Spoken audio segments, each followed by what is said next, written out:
My name is Tempest Carter. I am the Director of Community and Economic Development at ACHIEVEability. ACHIEVEability is a nonprofit focused on ending the cycle of poverty. It has been in existence for 38 years. We're located and we serve the Haddington and Cobbs Creek section of West Philadelphia.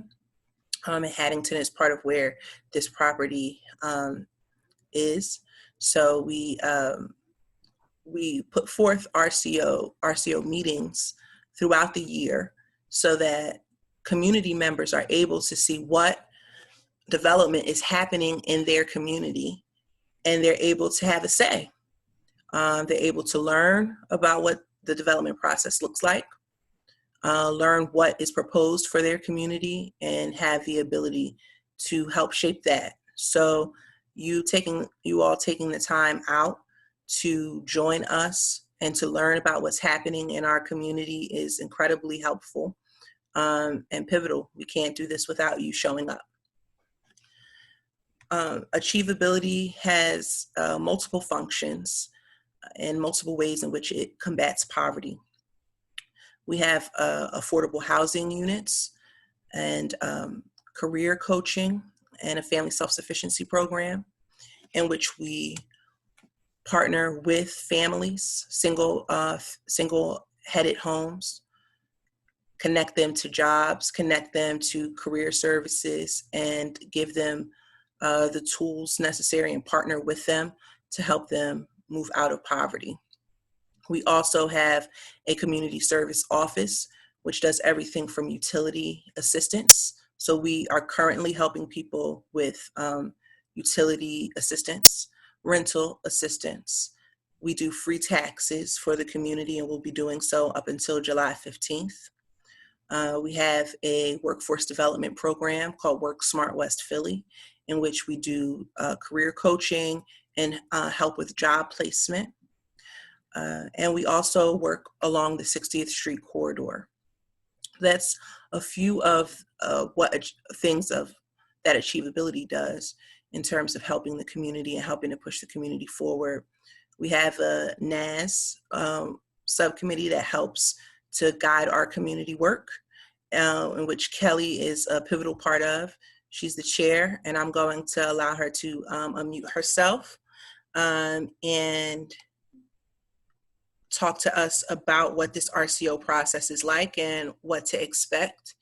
And then we'll push it over. I'll allow for Steve, Guy, and Taib to introduce themselves and the project. And then we will move on to presenting the project and also the question and answer portion of the evening. Okay, a few things that I want to let you all know before I give Kelly the floor. You will find that you have the opportunity both in the reactions button to have a clap sign or a thumbs up. Also, if you go by your name in your square and you click by the three dots, you're able to ask if, raise your hand. So you can do that once we move into the question and answer portion of this evening's event.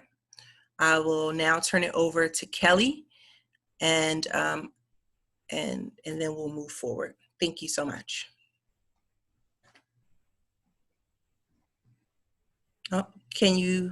Kelly, we can't hear you. Hello, can you hear me? Perfect. Now we can. Now we can. Okay, great. Awesome. Thank you. Thank you for that, Tempest, and welcome to everyone who's joined us this afternoon. I'm just going to speak a little bit about what the RCO does. Not sure if everyone is familiar with it, but it's the Registered Community Organization. We are a group of the NAS, the Neighborhood Advisory Subcommittee, a volunteer group of community residents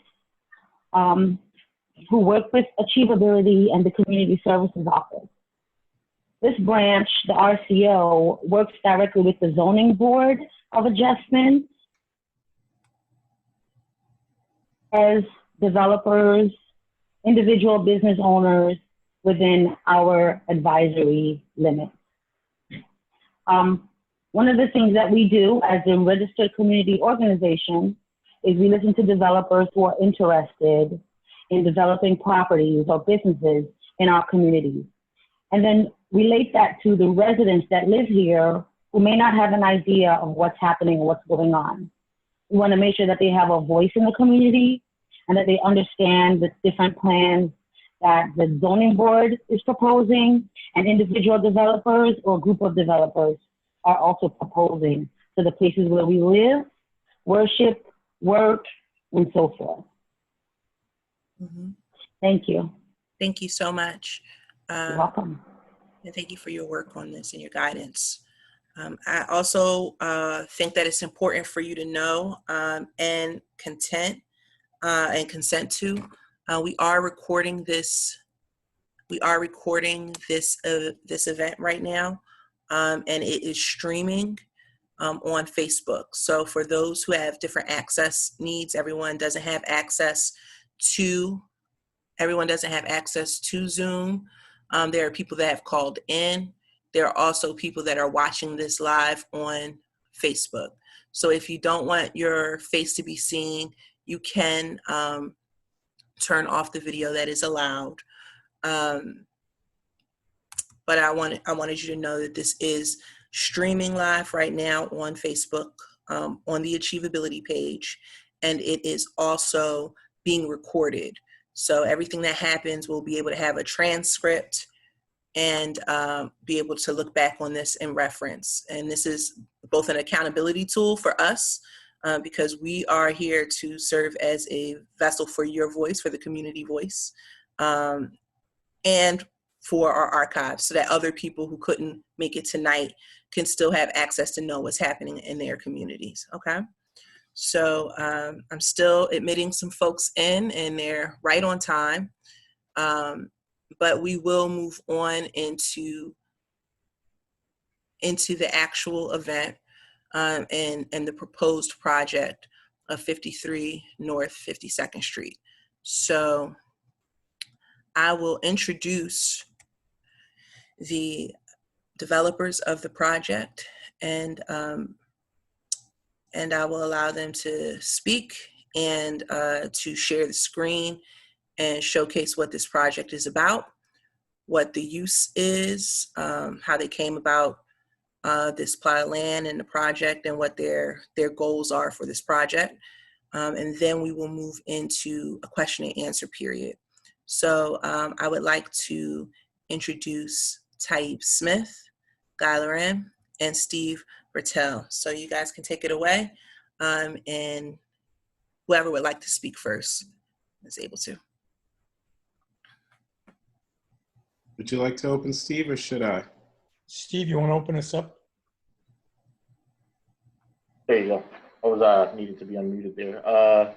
Thanks so much, Tempest. First off, I want to thank everyone for taking the time to participate tonight. My name is Steve Bertil.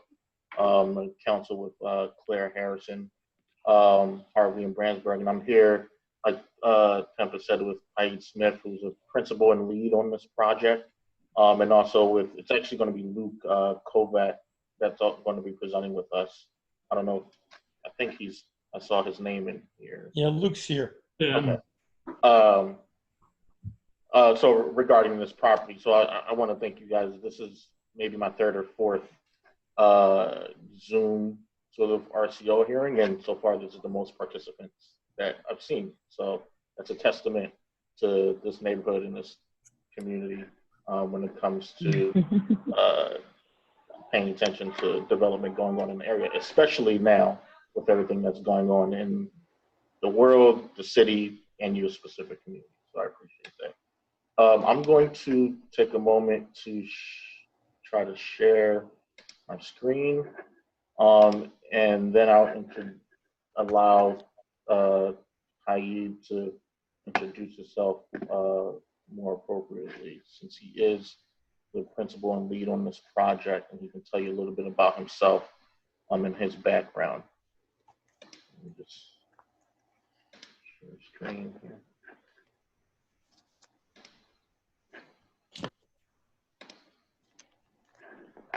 Is everyone seeing? I can see it. Yeah. Yes, I can see it. Okay, great.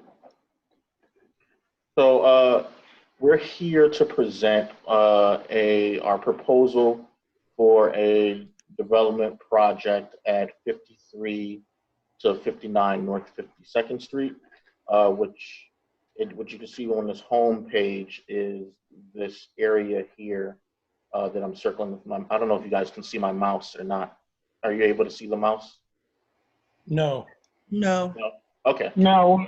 So it's basically the green space lot that's on that screen. But before we get into the specifics of the lot and the proposed project in terms of the physical structure and the intended uses there, I just wanted to first get a second to allow Taib to introduce himself and talk about a little bit about his background. I always think it's important for the community to know not only what's being proposed in their neighborhood, but who's proposing it. And sort of, and that maybe can inform what their intentions are going forward. So Taib, I'll let you take it from there, and just let me know when you want me to put next. Cool. Well, hello, everybody. Thanks for allowing me to tell a little bit about myself and the project. I'm a third-generation Philadelphian. My connection to 52nd Street is I moved in with my father when I was approximately 12 years old at 52nd and Chancellor. My parents split up when I was around 5 years old, and I'm originally from North Philadelphia. I lived probably in about 14 different places between 5 and 14, and 52nd Street became my home for most of high school. When I think back to that time, that was during the age of what we call the JBM wars, and I saw some of my first real pivotal experiences with crime, either being robbed or being bullied. And also during that time, I went to Cheltenham High School in the suburbs, as we would say, illegally, using my grandmother's address.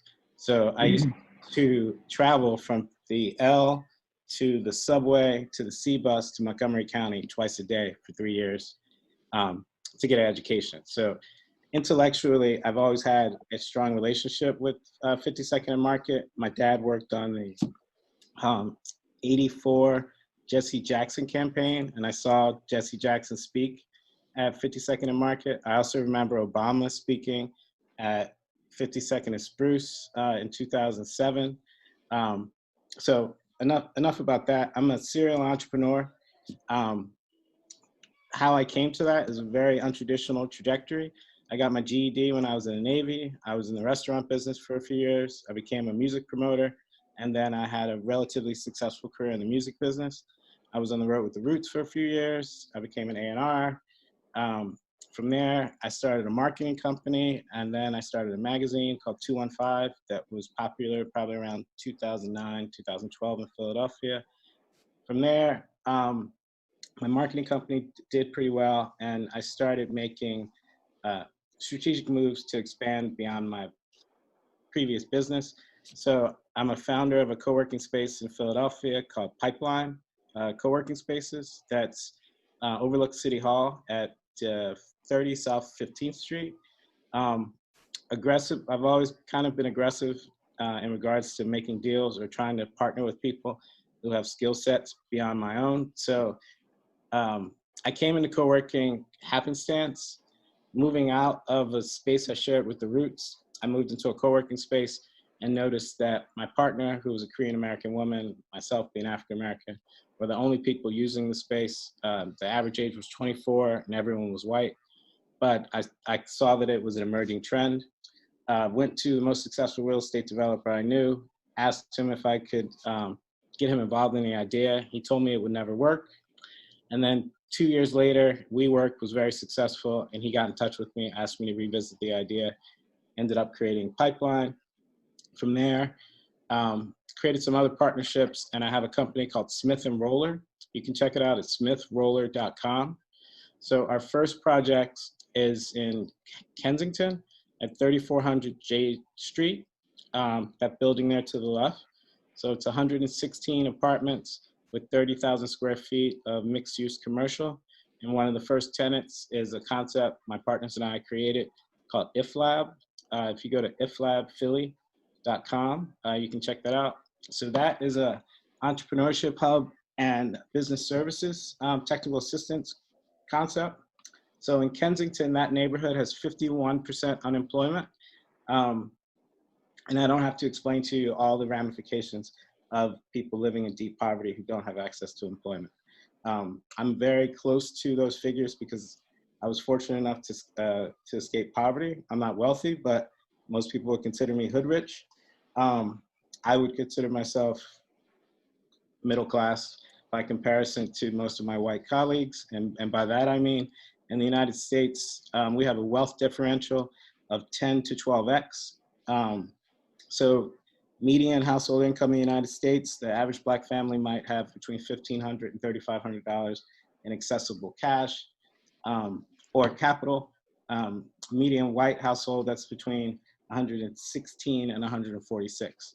So in the environment that we're in today, where Black and brown communities are being rapidly displaced out of cities, that type of economic displacement is something I hold very near and dear to my heart. So to take all of what I'm talking about, merging some of the concepts and experiences I've had over the last few years, Guy and I were introduced by one of my business partners probably about 4 years ago, and we started talking about ideas. I became aware of some of his properties in West Philadelphia, and I started talking to him about a vision for an entrepreneurship hub on 52nd Street. Being that 52nd and Market is one of the biggest SEPTA stops, and it's approximately 17 to 25 minutes in the center city, it makes no sense to me that there's not more of an economic development vision for 52nd Street between 52nd and Arch and 52nd and Baltimore.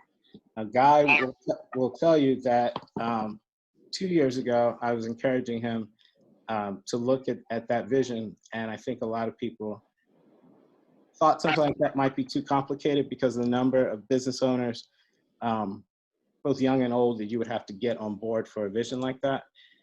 I tend to believe that if you build it and you get enough people in the congregation to see the vision, you can bring more people into the fold. So to bring it to the current moment, where 52nd Street was in the Wall Street Journal last week with pictures of the National Guard and friends of mine who, I'll be frank, dealt with state-sponsored police violence for peaceful protesters who were tear gassed. There's a lot of contention and misconceptions for people who might be in the investment community or in the city planning community about what the community of 52nd Street is. Because my father still lives in Cobbs Creek at 62nd and Walnut, because I have a deep history there, I am not your average real estate developer.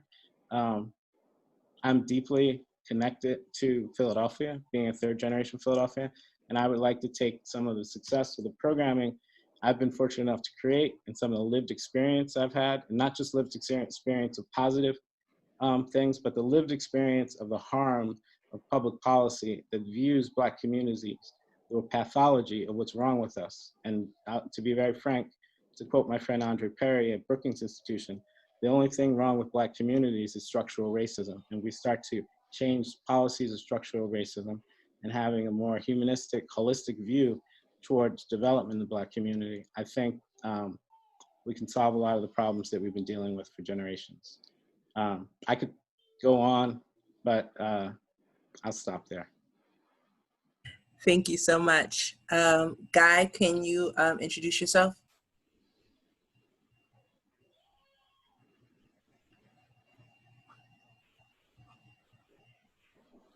Guy available? I don't think so Luke. Oh yeah, unmute yourself, Guy. I don't see him on here. I see him. Okay. I'll unmute him. Let's see. Are you unmuted? Let's see. Can you hear me now? Yes, I can hear you now. Yeah, my name is Guy Laren. I've been a developer in the university area for about 37 years. I met Taib a few years ago, and yes, he did convince me that the 52nd Street corridor was a wonderful place to invest because it had all this energy and all these assets also that can be joined together. I will tell you a story that last week when we were all on CNN as the epicenter of the riots, I spoke to Taib, and Taib said, this is very exciting because this is the start of something really exciting and new, and change now has to come there. And our projects and the things that should have been happening will now be accelerated. So someone with that kind of optimism needs to be celebrated. Guy, can I interrupt you for a minute? As long as you don't correct me. No, I'm not going to correct you. I'm going to enhance what you said. So Tempest, what I was trying to describe to Guy, that in, I think I told you earlier today. Yes, you did. In West African folklore, or in the African tradition of storytelling and griots, fire is a symbol of change, and that could be negative or positive. But from the fire and through the ashes, the phoenix rises for a new day. And there's 1,000 ways that's told through folklore. So through symbolism, fire usually means people come together and something is reborn positive from a folklore perspective. Right. Just to piggyback on Guy's articulation. Yes, yes. Thank you so much. Luke, can you introduce yourself before we move on? Yes, my name is Luke Kovac. I am a project manager at Constellar Corporation. I work for Guy Laren for about the past 5 years. I'll be assisting on this project from the planning phase through potentially construction. Okay. Thank you so much. So now we'll move in, now that we have all of our introductions, we'll jump into the actual project and the meat of the project. Whoever is leading that aspect can move along. I'll come in. Oh, Lynn from WROC is in too. Oh, great. Right, so I'll take, am I unmuted? Yes, I am. Yes. So, let me just change slides here. I'm not sure if it's showing just my face. It's showing. It says lot details, 52nd Street. Okay, awesome. Okay. So just for anyone who's not familiar, I'm sure most of the people on the call already are, but for anyone who's not familiar, the lots that we're referring to are located on 52nd Street between Arch Street and Market Street. It's currently zoned as CMX2. There are 4 lots, and it's along, as I said, the 52nd Street business corridor between Arch and Market. So this is a photo here of the current condition and the current exterior of the lot. If anyone recognizes it, you'll know right next to it is a corner store, and then there's continued row structures with commercial space along the side, which I'll show in a second. So what's being proposed is where first we would like to consolidate the 4 parcels into 1 parcel to be able to construct our proposed construction, which is a 5-story building where the first floor is public-facing commercial space, and then the 2nd through 5th floor is the business/communal office spaces, which Guy can sort of go into sort of what that looked like or what that has looked like. I'll go back to another slide when he starts talking about that in terms of the type of use and programming that is. To get a sense of the renderings that we've put together for the building, here is just a shot of what, in terms of the design of what we are considering for the building and where we're currently at. We also have this design within the context of the street, so you can see that. I'll take a minute for people to sort of look at this just in case they want to jot down a question for later. But as you can see, the commercial space on the first level has multiple entryways, and then everything above it will be what the business in a communal co-working space will be at, will place. So here's a shot of what the building would look like on Market Street. On the left, you can see that's looking from Arch Street down Market. From that corner, you'll see it situated between the corner store and then the other structures that are already existing. On the right is looking at it with your back to Market Street and looking down towards Arch Street. And if people have questions about the exterior or things like that, I'll go back to the slides during the Q&A. As long as I can share during that, that'll be fun.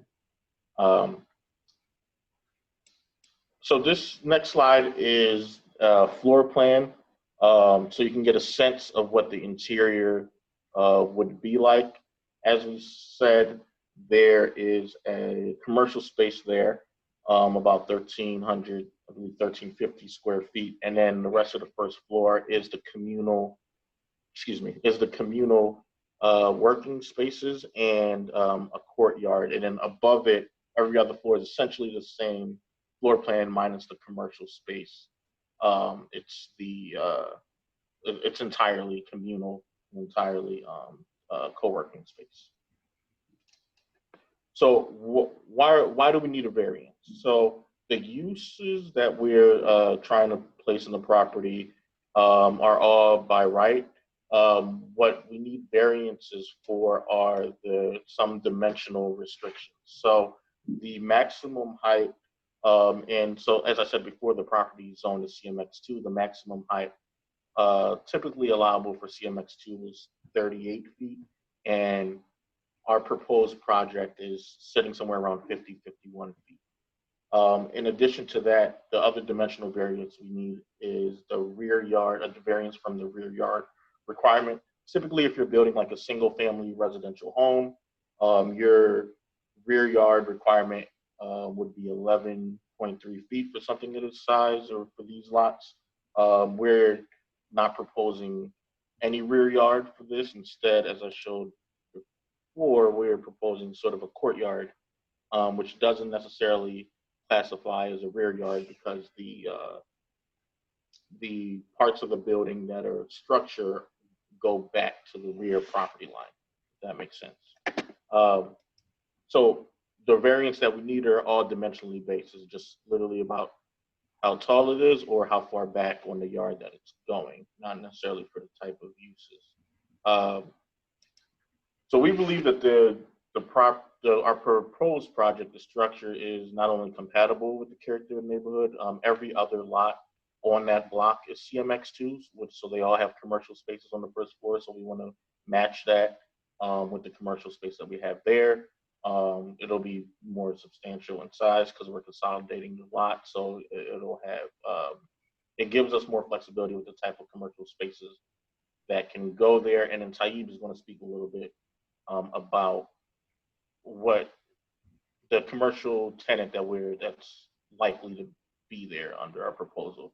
I don't know. I mean, he can jump in and let me know if she's on or not. I'm not sure if she checked in. She's on. I'm on. Lynn, are you here? Tempest, would you be able to unmute Lynn? I'll unmute her. Okay. Let's see. Okay. Hi, I'm Lynn Cutler. Hi, everybody. I hope everyone's doing okay. Do you want me to share? So, yeah, then could you talk a little bit about what it is your company does and what type of services we've talked about providing for businesses? So I'm with the Women's Opportunities Resource Center, WORK, and we've been around 26 years as WORK, and before that we were under another umbrella.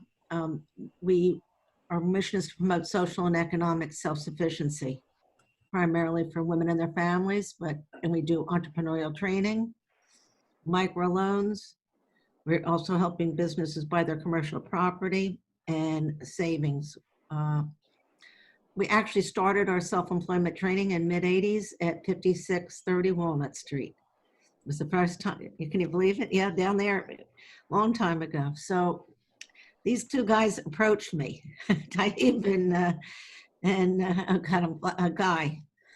And they want me to bring the microloans, the lending component that we do, and have it part of the services in our credit building. So we're delighted if you find that it's something you'd like.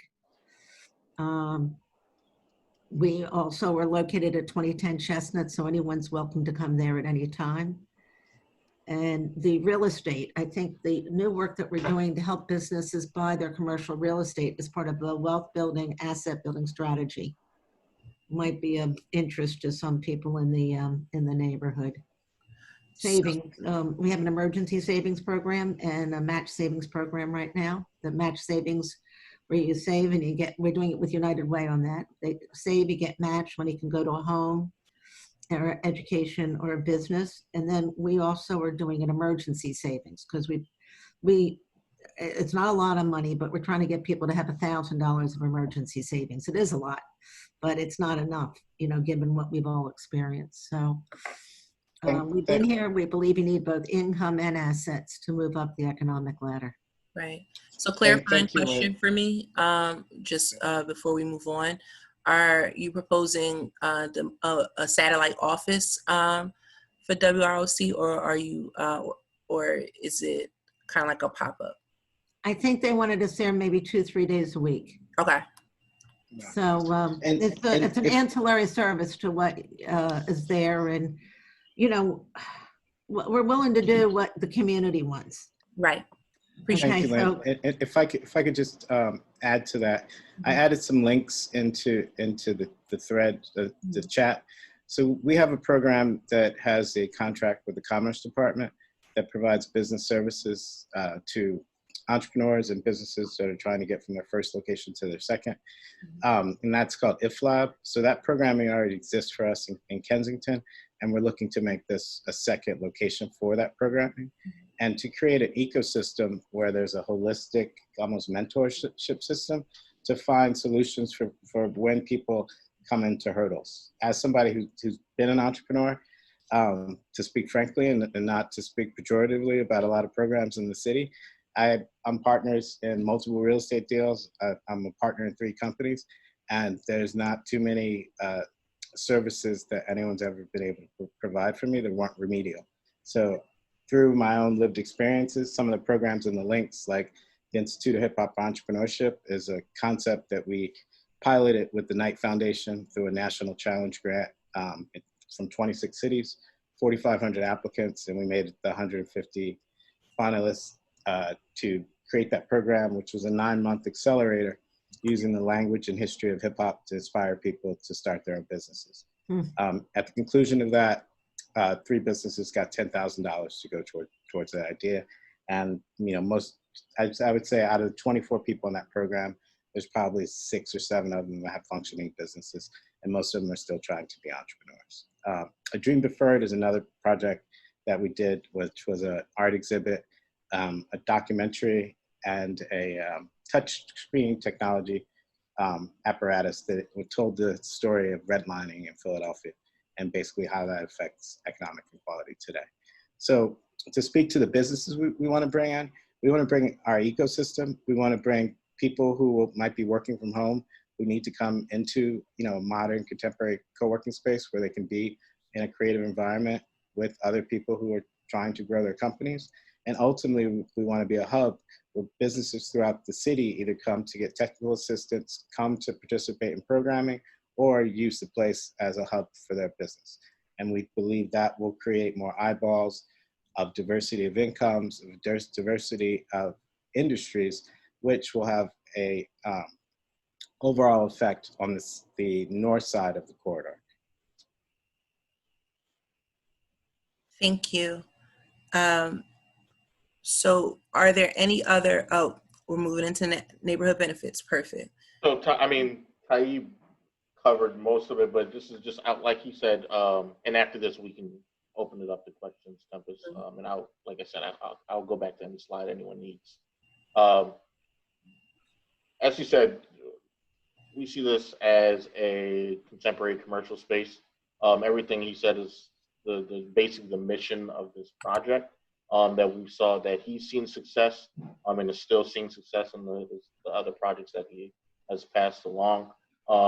we do see sort of a vacuum here, then a space that can be filled and can be something that's beneficial to the entire neighborhood for young professionals, ideally young professionals of West Philadelphians, and to keep them in this community and to foster economic development here, as opposed to and somewhere else in the city.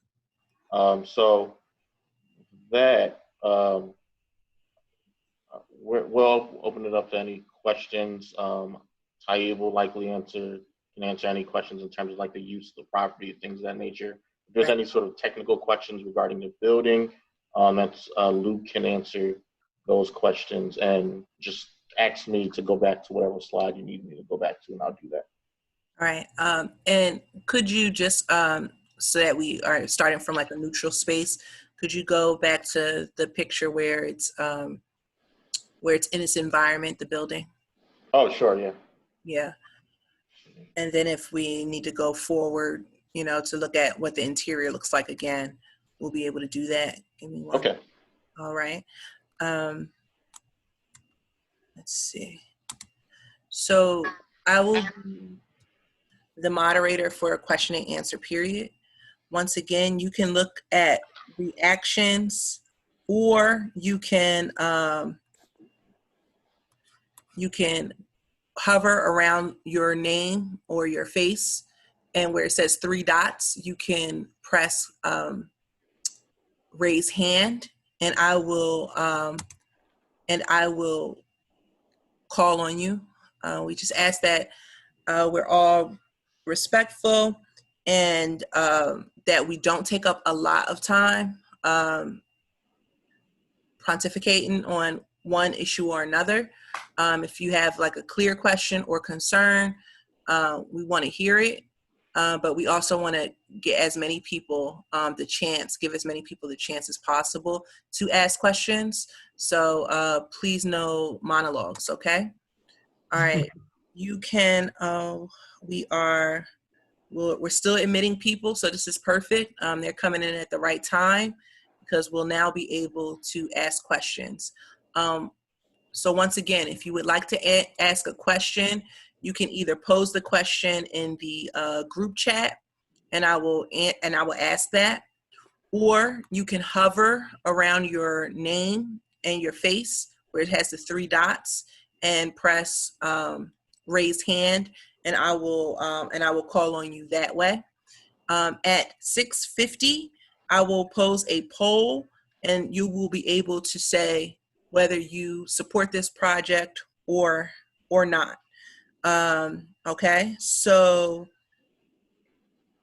we already have 3 questions so far in the group chat, and I will start with the first one from Nani.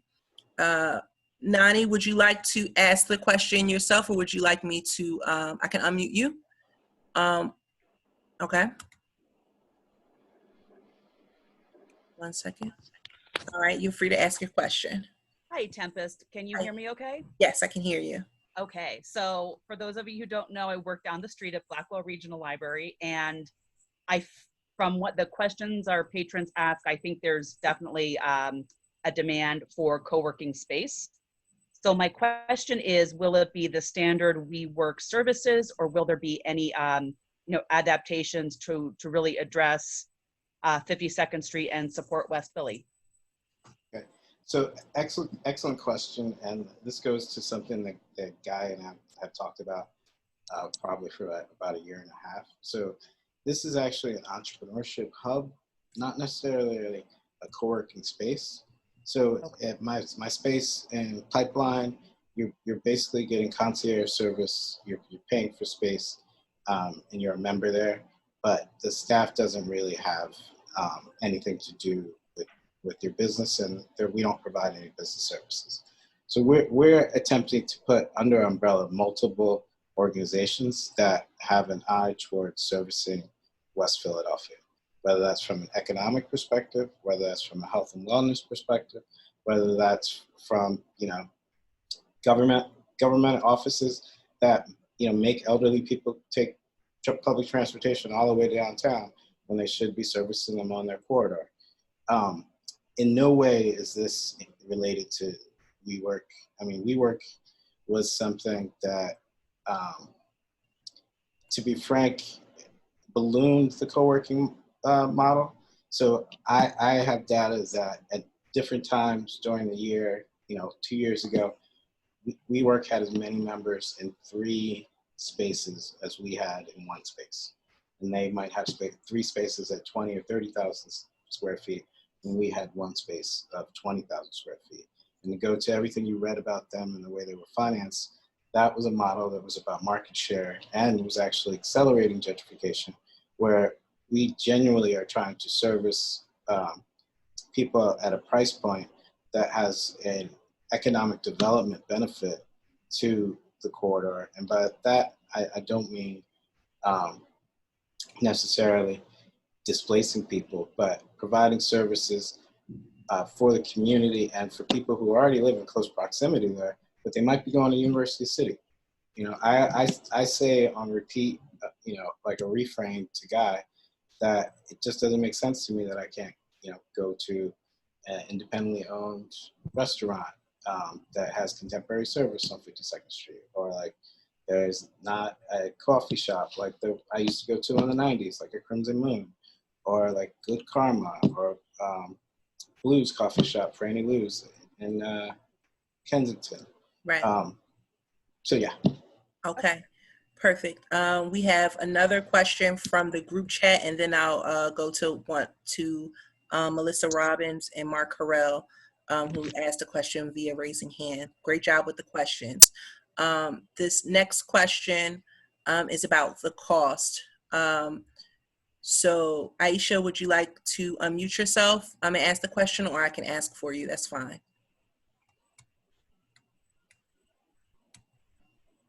Okay, so could you speak about the total cost of this project? Steve or Guy, do you want to address that?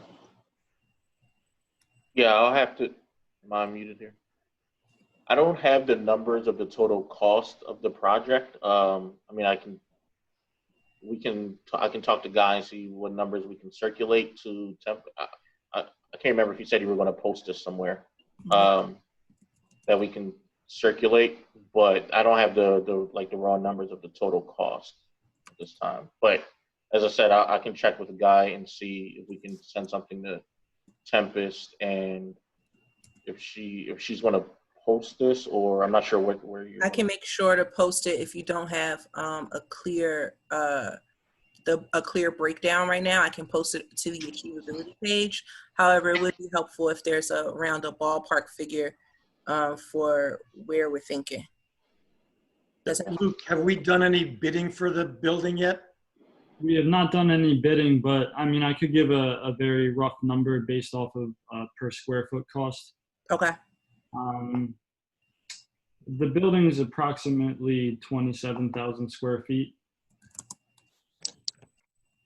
Okay. And how much square foot? Yeah, so in the 125 to 150 a foot, which will bring us to. All in, it's about 6 million, including purchase of land and some soft costs and everything, including what Luke was just talking about. Okay. Perfect. Thank you. Next, I will ask for Melissa to speak, and then Mark Harrell. Hi, good evening, everybody. Thank you so much for hosting this Zoom and keeping the community members informed with what's going on. So I have a multi-part question, but they're pretty much just straight to the point. Okay, if it's an overall $6 million investment, how do you guys propose to get the return on your investment? Another question for you all. Typically in our neighborhood, predominantly Black neighborhoods, when an investment comes in the area like that, and we're talking about a shared working space for people with startup companies, that sounds great. But what happens when we get an influx of white people coming from University City and other places into our area and utilize the services, and the services don't get used for those who they are intended for. And let's face it, a lot of Black people who are trying to start up businesses don't necessarily have the capital or access to the capital or revenue to be able to come in and pay X amount of dollars per month to occupy a space and build their business. So I guess my concern is, one, let's face it, 1 out of every 5 business owners in the city of Philadelphia is of color. That's not us. And how can we assure that this space won't be dominated like a lot of other Black spaces ended up being dominated by whites taking advantage of opportunities that are there for us? And by the way, Guy, I just like to know how large your staff is and what the demographic breakdown of your staff. Like, do you, what percentage of your staff is actually Black? Which question you want answered first? Taib, why don't you answer the question about how do we keep it the neighborhood entrepreneurial hub, and then I'll talk to you about my staff. Okay, so actually, you answer all the questions, Guy. I'm sorry? I actually directed those questions towards you. Ooh. Well, Taib will be handling the space, so he would be the better one to answer it for you. So Melissa, okay, so you were a member of Pipeline, right? At one point. Yeah. And yeah. I would say arguably Pipeline is the most diverse co-working space in Center City. Would you disagree with me? From what I've seen, it's pretty diverse, but I mean, you know, everyone can't afford a working space. Allow me to finish. So what I talked about prior was from a nomenclature perspective, when we talk about this, so that people can understand shared space, Guy tends to say co-working, people say co-working, but this is an entrepreneurship hub, right? So if you go to the link that I put in previously in the chat for IFLab, the target consumer for that is exactly who you're talking about. And if you ask Councilwoman Gautier or Senator Hughes or Joanne McClinton or any of your council people, I would venture to say there's not an entrepreneur in this city who does more free work, harassment of public officials, and advocacy for Black and brown entrepreneurs of color, because I have the lived experience that basically there's no infrastructure for this. There's a lot of infrastructure for workforce development programs that can teach you how to get an hourly wage job that, you know, will not exist in 3 to 5 years because of technology. But there's very little programming to help someone be a part of an ecosystem to create their own business. And my passion for this comes from my own lived experience. I've mentored people who are in companies or started their own companies around the country. And I can tell you, I know how hard it actually is, right? So the reason I frame this as an entrepreneurship hub is not only is it people being able to get space at a cost that you wouldn't get in a traditional business model, but it's also bringing in services like what Lynn is providing. And, you know, it hasn't been announced yet, but there's a new product that is a grant product and not a loan product that for people who qualify, you get $5,000 to $50,000, and there's $100 million in the state set aside for Black and brown entrepreneurs and women, right? So I know personally, for most of my mentees, they have a really difficult time getting through the tax documents, getting through the accounting documents, getting through all the minutia it takes to qualify for a PPP loan or qualify for a grant. And without the infrastructure or without an ecosystem of people who are actually dedicated and care, it's not gonna happen. There's an infrastructure in Philadelphia, and not just Philadelphia, Chicago, Cleveland, any majority Black city, where there's a lot of people who make a really good living off of providing remedial services, and I am not that person. I have best practices, and I have people across the country who I've personally spent time and invested money. So I can tell you this is not a WeWork by any way, shape, or form, and you know me. Right. I am not the person who is attempting to gentrify 52nd Street. I'm trying to create an ecosystem where people can not just survive, but they can begin to thrive in the city of Philadelphia. I'll be frank. I have survivor's guilt for the number of brothers who are locked into mass incarceration or can't even apply for loans because they have something on their record that if they lived in Lower Marion, it would have never been a crime. Right. So the poll questions are now open. I do want to make sure that everybody gets a chance who had a question to ask it. We can go over 7 o'clock. We have the room until 8, but I want to be cognizant of time. There are people that have meetings at 7. Polling is now open. You can answer yes, you would like this this project. You support this project. No, you do not support this project. No, or yes, you support this project, but with changes. And you can write what changes they are around in the group chat. I will now go to Mark Carell, and then I will go to Dee Dukes, and then I will go to Jessie Blitzstein. Thank you, Tempest. I'm going to be very, very brief. I appreciate the opportunity to do this. I'm the NAT coordinator at Southwest CDC and also the RCO representative there. And I've had a couple of opportunities to come into an RCO, virtual RCO meeting, but this is the first one I've actually been able to participate in. So my question is actually to the RCO representatives. I'm kind of curious as to how many out of the 30 people who are on the call are actually of the near neighbors who are required to be notified of the Zoom of the RCO meetings. It's one of the things that we're struggling with in our RCOs as to how do we continue the RCO process, right? And get folks who are the near neighbors who are required to be notified to come into this virtual new day, right? So it's a great opportunity to hear from the applicants. But then we have those challenges in our communities where everybody is not, Zoom. Right. Zoom efficient. Right. So that's just my question. Thank you again. And I'm going to sit back and enjoy the rest of the presentation. Okay, perfect. Thank you so much. Thank you, Mark, for stopping by.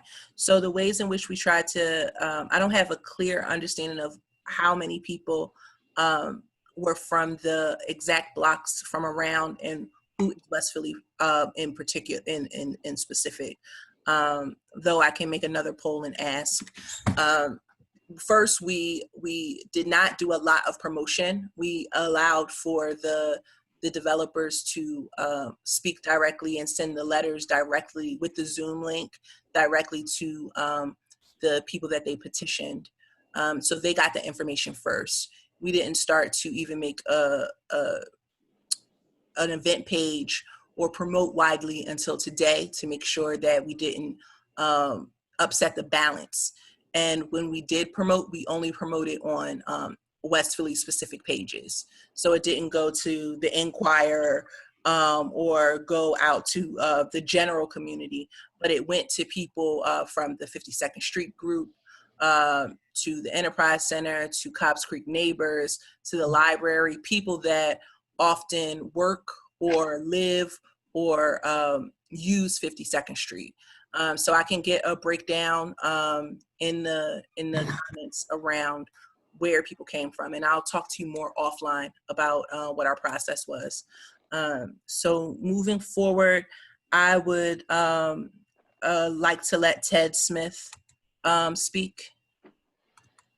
Sorry, Jessie. Yeah. Hello, Ted. Okay, you're unmuted, Ted. Ted, you can speak.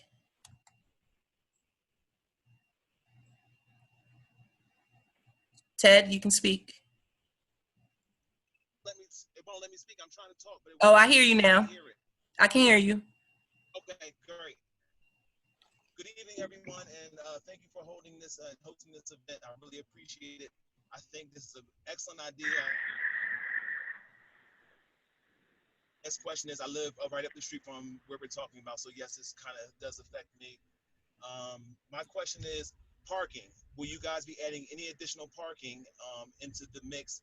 And if not, there is a lot that's catty-corner to where you guys are trying to do that's been sitting there for years. Is there any way you guys can get that lot so we can kind of clear up some of the parking when people come to shop at the other businesses along 52nd Street.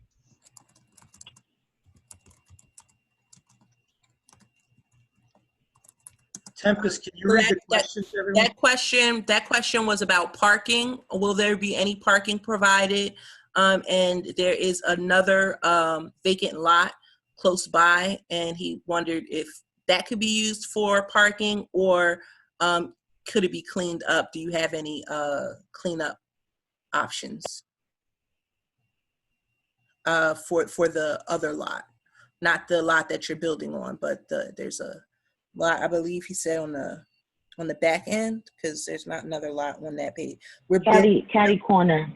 You know, caddy corner. Yeah. Yeah, there's a church that owns the lot on the corner. Right. Caddy corner. Right. So wait, am I muted? Yes. So the question is around parking and care for the lot that's caddy corner. So Luke, can you speak to the parking? I know that I can go back to the slide. I think there was. As of now, there's only one parking spot that will be under our building on the first floor. However, it's more of a loading dock area. As of now, we don't have any off-street parking besides that one spot that's included. Okay, thank you. Jessie. And we don't know of any lots that we can offer. Okay. For parking. Okay, I'll let Jessie go now. Jessie, you can unmute yourself. Hey y'all, good evening. Thank you, Tempest. No problem. You know, good to see some of my West Philly friends on this meeting, and hey Guy and hey Taib. Two questions that hopefully shouldn't be too hard to answer. One, I'd like to ask just to all developers seeking a variance is, did you look at an option that was by right, and why did you choose to seek the variance versus doing a project that conforms to zoning? Second question was, I was a little surprised to not see any housing component, especially considering, you know, ongoing demand for housing in the city and in the neighborhood, and how residents on the corridor might benefit corridor businesses. So those are two questions. And I think just to add a comment at the end, you know, the concept seems like it has a lot of potential, and glad to see you all considering investment on 52nd Street. You know, I think it's safe to say definitely some overlap with some of the things that, you know, we do at the Enterprise Center. And, you know, I think would love to be able to talk with you all a little more about, you know, the project and opportunities for synergy, and also, you know, maybe ways to avoid redundancy. So, Guy, just for the sake of time, I'll take a stab at that. I would say that if I recall right, the variance is because the numbers for new construction are extremely expensive in Philadelphia, and it wouldn't work with 4 floors, and we need the additional 5 floors. Would you say that's right, Guy? It actually goes beyond that. I think we had the cubic footage by right, but we wanted a design that allowed there to be sort of a courtyard in the center. So we just pushed, like if you took a toothpaste tube, we pushed the building out farther than we normally would, but we created a courtyard in the back. We could have had the correct amount of rear yard space if we designed the building differently, but we thought people would want a place to congregate with a little bit of green space. So Jessie, in response to your question, yes, we looked into doing it by right, but we liked the design of an open area with green space better. And just to be clear, I'll jump in for a second, just to be clear, that the variances that are needed are just the dimensional variances. There's no variances for any of the uses, so it's just the rear yard and the height. So I didn't mean to cut you off, Luke. And this is an intermediate CMX2 lot with max building coverage of 75%. of the lot area, we are within those limits. Our building will occupy 73% of the lot area. We're just, instead of having the backyard open space, our open space would be the interior courtyard. That's helpful, thanks. And Okay. Go ahead, Jesse, We I just have to say this. I know we're in a public forum, but I have attempted to have conversations with Enterprise Center from when Tempest was there. I've always had an open dialogue with you. I've always had an open dialogue with Kim, and even other people who've been there. I've never had Della reply to any of my emails. So No. since we're on Facebook Live, I would just want to say that on record. Maybe also explain why we're doing entrepreneurial space rather than residential. That was Jesse's other question. Yeah. Jesse, I tried to get the other building, the tallest building. I spent 2 years talking to the dude in the cowboy hat, and it went left. Like, I've been committed to 52nd Street, losing man hours and time, and I offered that guy the same amount of money that he took. And our vision for the building, which address I can't recall. What's in that building right now? Empty. Yeah, for anyone who's wondering, that's the tallest building out there, where PNC Bank used to be, 17 South 52nd Street. So yeah, there was a new buyer for that. I still have not met the buyer. But yeah, that building is empty. I wish it was in different hands. So no, thanks, Taib. I mean, I appreciate your honesty. And I appreciate that sort of bluntness. My door is always open, so I'm happy to talk more. You have always been great to work with. And I appreciate you guys, again, that you're looking to make an investment on 52nd Street and put your money where your mouth is. Thank you. Question for others that are on the call. There's been a few questions around community support and who is from here versus who is associated with the project.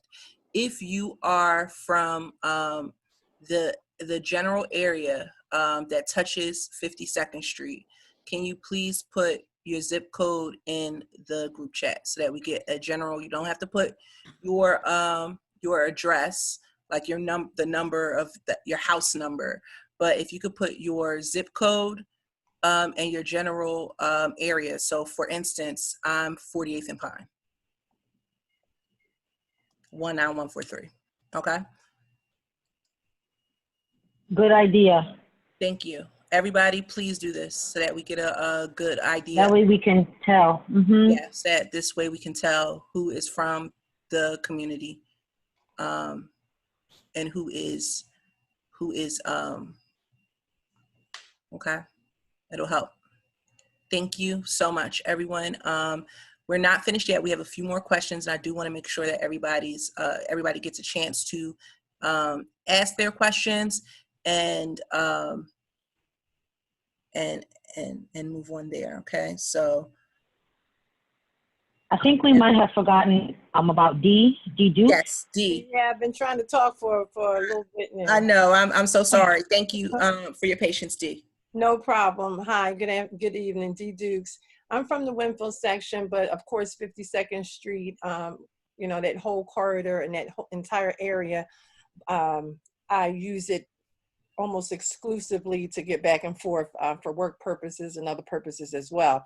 So my question is a couple of questions. One is in reference to what Jessie was talking about, the concept around, of course I forgot that question now. I'm so sorry, I forgot that question. Off-street parking. So off-street parking sounds like it's going to be an issue, and that area is already congested with transportation, public transportation, other vehicles, other cars. So I'm just wondering if you have some other alternative so that maybe we can reduce the issues that's going to arise with parking. The other question I had was about the aesthetics. You mentioned that it was compatible, but looking at this, these pictures right here on the screen, it doesn't appear that it's compatible. So is there any way that this project can take place without the height? I know you need a variance for that, but is there any way you can do this project without it being 5 floors, 4 floors? Any way this project can continue? So again, I'm in agreement with it, with some changes, and I think it's a great idea. I thank you guys for wanting to invest on 52nd Street where there's definitely a need, but I think with some changes and with some. So you can answer the question. Thank you so much, D. Dukes from Winfield. And also reminder, there are 25 people on this call. I would like to see 25 zip codes, please. Thank you. If you're not a part of the project. So I'll let Luke handle the question regarding the height and whether they can, essentially, I think she's asking if they can remove a floor and whether the project is still feasible if they remove a floor. And I don't know what the height would be with 1 floor removed. I'll let Luke speak to that, to the technical aspects. But in terms of the parking, so I believe the sort of intention here and the target demographic of patrons and people utilizing the services is for individuals and community members that are close by that can either walk here or hop on the L or hop on the bus for a few stops as opposed to driving and parking. In terms of the commercial spaces along 52nd Street between Arch Market and further up, I think parking is something that is always going to be an issue when it comes to 52nd Street commercial spaces. So I think people will put commercial spaces there, and our intention is to have services and commercial businesses and services that lend towards not necessarily needing to have a car to get there. Part of the reason that this area is so, I believe, valuable is because of its proximity to a major hub of transportation, which is the L. I mean, I'll let, if Guy or Taib want to sort of supplement that, but I think the intention here is to have people be able to get here without having to drive, because along 52nd Street, there just really isn't the space to provide adequate parking for commercial services. So just to speak to that, I don't drive. I still use public transportation or walk. And most of my projects are along the L. So Kensington, 40th and Lancaster, 52nd Street. I believe in mass transit, and I believe in walkability of cities. So. Okay, thank you. I have a much clearer picture of how many people are from West Philadelphia and live in West Philadelphia versus how many people work in West Philadelphia. Thank you all for helping me with that. I'm sorry, Tempest, I'm sorry to interrupt. No problem. Did the question get answered with regard to the aesthetics of the maximum height and all of that, and if the project can be done without the variance for that portion of it? Okay. No, that wasn't answered yet. Thank you. Luke, can you hop in there? I can speak on a technical area. CMX2 allows a max building height of 38 feet. Our proposed building is 51 feet total, so we're seeking an additional 13 feet. This is due to the additional square footage that I believe Taib can speak on this. In order for the model to work, we really need the additional square footage. Are you speaking of the courtyard, Luke? I'm sorry? Are you talking about the courtyard? No, the actual height. A 5th floor and the additional 5,000 square feet. Yeah, why is that necessary? and it doesn't appear that it's compatible with the other buildings in that area. So it just kind of stands out. So is there any way to do that project without the variance needed for the maximum height? Well, from my perspective, I think it would change the financing and the profitability of the project. Guy, do you want to speak to that at all? Yeah, I think it essentially comes down to the one floor. The code generally has the first floor being 8 feet high. So most first floor retailers require a much higher ceiling. So 5 of the 13 feet we're asking for is essentially making the first floor compatible for most retail uses. So what that means is we really are asking for a 5th floor. And the way the rents are in West Philly, it's very hard to just finance what we're doing with just the 3 floors above. You need an elevator, you need a set of stairs up, you need a second set of stairs down. So there just isn't enough rentable square footage that you really need that extra floor of rentable feet to make the numbers work for the banks. Okay, so it's a profitability issue. Correct. Okay, thank you. Thank you so much for your question. Everybody has added such great questions to this meeting, and it's a mixture of people, both residents, a lot of community residents, a lot of people who live and work in the community, and people who work in the community as well are represented here. Are there any last questions? Because I do want to make sure that you are able to get out and get on with the rest of your evenings. And I will also say that right now we're at 86% voted, and I know that there are team members who shouldn't be voting on this project. I'll be abstaining from voting on this project because I'm here to be a vehicle for what the community wants, although I live in this community.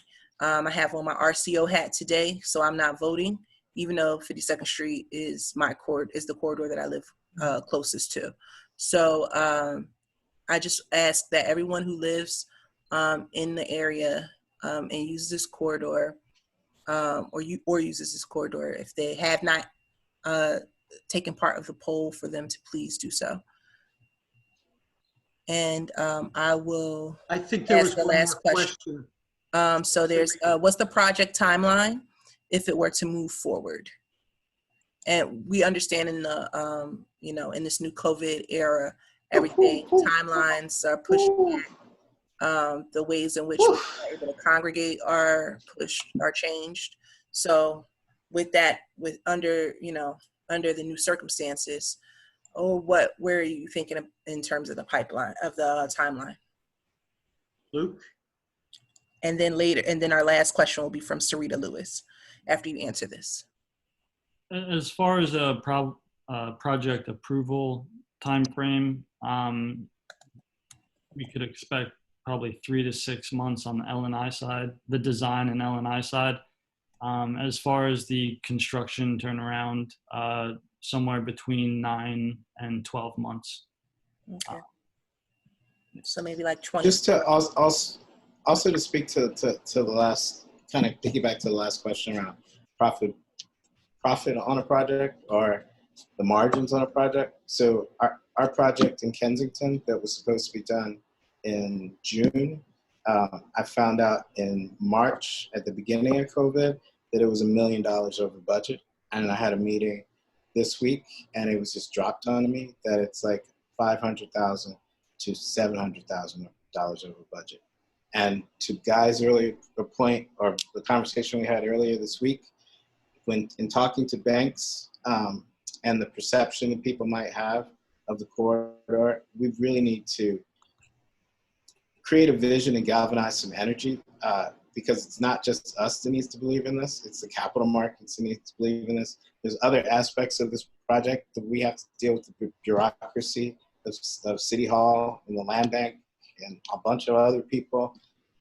So being committed to a project like this, it's not just a turnkey that we're going to make a lot of money. There's a long road ahead to making a project profitable. Right. Thank you. Last question will be from Sarita. Sarita Lewis. Thank you so much, and thank you for your patience. I'll be very brief. Thank you guys for putting this together. I actually live really close to this project area, so this is important to me. One of the things that, and I apologize because I had to step away for another meeting, but I was kind of listening with one ear, so I might have missed something, and I hope I'm not repeating. How are we going to be, if this project is able to move forward, how are we going to be able to incorporate the people that live in this community into the, into like building out the infrastructure? Are they going to be a part of the contracting? Are they going to be a part of the staffing of the building? Is that a question that was asked already? No, it wasn't, and it's a beautiful question. Thank you. And the second thing that I have a question about is related to green space. Currently, you guys are going to be taking over a space that is currently fully green, not being utilized for anything, but they're keeping it clean. But as we think about moving forward with the community and really galvanizing a new vision for what 52nd Street looks like, am I seeing green? There's a courtyard. It's not public facing. You would have to walk in. Okay. Yeah, I'm sorry. I don't know if you guys can see my mouse or not when I'm circling. We can't see the mouse, but I see it now, the gray area. Okay, so the courtyard will be green. It won't be accessible to the general community, of course, but but there is going to be green space available, correct? Correct. Yes. That's correct. Yeah. So thank you. I appreciate that. Right. And to speak to your question about like how we hire for the space, ongoing community engagement, I would like to, build a chorus of people that we can stay engaged with as we kind of vision, not just who the tenants are, but use the tentacles of the community to encourage other people to bring ideas to bear for people who might be able to bring energy into the space. So I don't know if that, how that might work with the RCO, or how Achievability might be able to engage us in discussions for visioning out the space as we're building this. But I welcome community engagement, and I think it's important to have on-site people who have, social intelligence of the neighborhood. So that's a great answer, and I appreciate it, but I don't think that you touched on the question that I was asking, and I'm sorry guys if I'm like pushing this into overtime, but what I'm trying to get in is you're going to have a staff. You're going to have people that work at this facility, and I know that this is, and it may only be in some people's minds a small staff, maybe 15, 20 people, but this is a community that is is underserved in terms of well-paying jobs and in a position where they could easily get to their job. Is there going to be, not only in terms of contracting, are we going to be able to make sure that people who live in this community can support that? We have people who already are landscapers that are part of this community. Are they going to be able to be on the contract list for helping with landscaping for the courtyard? Those kinds of things. Like I hear what you're saying about what the vision of your business is, but I'm looking about how we fit into it. Right. So I welcome those types of ideas and that criticism. But as I was trying to allude to, there are hurdles that I'm still getting through, and I haven't even gotten to the infrastructure of like how I'm going to staff. Is there going to be, who the general manager is, what the policies of hiring. And I truly do welcome those types of ideas and that criticism, but I'm not there yet, just to be honest. So thank you so much for your question. I think from a, sorry, my mom's calling me, from a community organization standpoint, the Enterprise Center has multiple MBEs. When I say MBEs, I mean Black and Brown contractors, junk removal companies, electricians, roofers, people that help with fit out. So I definitely will pose that as something that ought to a collaboration that ought to be made. The Enterprise Center Work Smart West Philly at ACHIEVEability is has a job development and coaching arm. So we've helped other people in our area staff.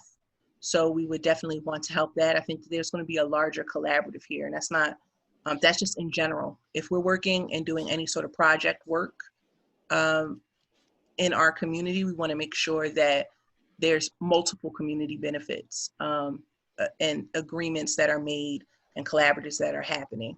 So ACHIEVEability is all the way on 60th Street. So I worked with Cobbs Creek Neighbors, the RCO there, the Enterprise Center. We have Walnut Hill folks in attendance as well, which is a RCO for Walnut Hill, which is closer to the 46th Street L.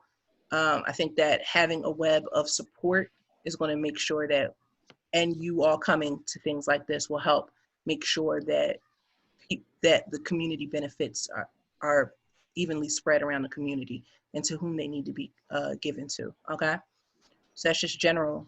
And Jessie can run point on that. So, you know, and you can also, please, if you have not liked ACHIEVEability's page, please do so on Facebook. We'll be having another meeting at the end of the month where we'll be doing budget counseling and how to save money on your utilities with free gifts coming out.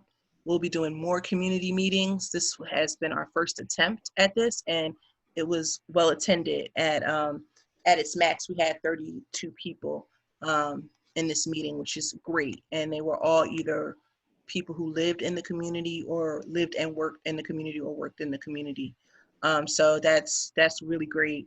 I've been to RCO meetings where there have been 2 people, and I've been to community meetings where there have been 1. So I will allow for everyone to give their last kind of remarks. Steve, I see your hand being raised, and after everybody says their final remarks, we'll close this out. Pete, you can go, Steve. Thanks, Tempest. Well, first, I wanted to echo. I was raising my hand because I didn't want to interrupt you, but I want to echo what you're saying. Like I said at the beginning of this, this is, I believe, my 3rd or 4th virtual Zoom RCO meeting over the past month. So, and one, it's the most heavily attended, but in addition to that, it's been ran the smoothest in terms of, so that's a testament to you guys in terms of like voting and figuring out who's who. And, you know, I had one where they didn't know you can poll vote, so people were trying to raise their hands. So it's sort of a mess. But so that, I think it's been a testament to what may be the norm for a little bit going forward. I don't know. It depends on kind of what the city, what planning and development is doing in terms of these meetings. But more importantly, I want to thank you guys for your time, because obviously it's evening. I know you guys could be eating dinner or you're home with your families and things of that nature. And there's a lot going on specifically in this community in terms of things that is grasping your attention. So on behalf of everyone, I'm sure maybe I will want to say something, but on behalf of them as well, I just want to thank you for your time to allow us to at least present our proposal to you guys in this community and in this neighborhood, so you can see what our intentions are and see what our desires are for Parsons. So thank you. Yeah, I would just say thank you for the opportunity to share. Please reach out to Steve or Guy or myself if you have any additional questions. I'm sure I will be interacting with many of you throughout the process. Thank you. Kelly, who is the chair of our NAS and our RCO head, would you please say any final words? Hello, can you guys hear me? Yes. Great. I had to step away from the computer, but I did call in and I can hear everything. And I just wanted to say thank you to everyone who came. And thank you, presenters, for the information that you gave to us and answering our questions in detail. And I'm not sure how we're gonna, post the votes or record the votes, but after we've, Tempest and I and the rest of our Achievability RCO group kind of goes over all the information that we received, and from the voters, we'll be in touch with you guys. Thank you. Thank you very much. Thank you. We'll make You're sure. welcome. We'll make sure to post the support in the final polling on our Achievability page, which is why it's very important for you to like the Achievability page to see it. And just to be clear, it doesn't matter if I like this project a lot or Kelly likes this project a lot. If the entire community or the majority of the community said, no, we don't want this, that would be our letter. No, we don't want this. Okay. So the RCOs shepherd the voice of the people. It does not inform the voice of the people. Okay. And any final words from Guy or the rest of the staff? No, just thank you very much for hosting. All right. Thank you so very much. I don't know if I think that everything went okay with the Facebook stream, the Facebook live stream, but if there were any issues, this has been saved, and so I will be able to post it afterwards to the page. So regardless, this is a living testament to all of the incredible work that you all did. Thank you for showing up. Thank you to the developers who came, presented, and answered the questions. Thank you to all of the people who work for the betterment of our community for coming out. But most importantly, thank you so much to all of the residents. We cannot do this without you showing up. And we're very, very in debt to you. And now that we know that this works and that we can do this, we'll tinker, figure out ways to make this even more streamlined.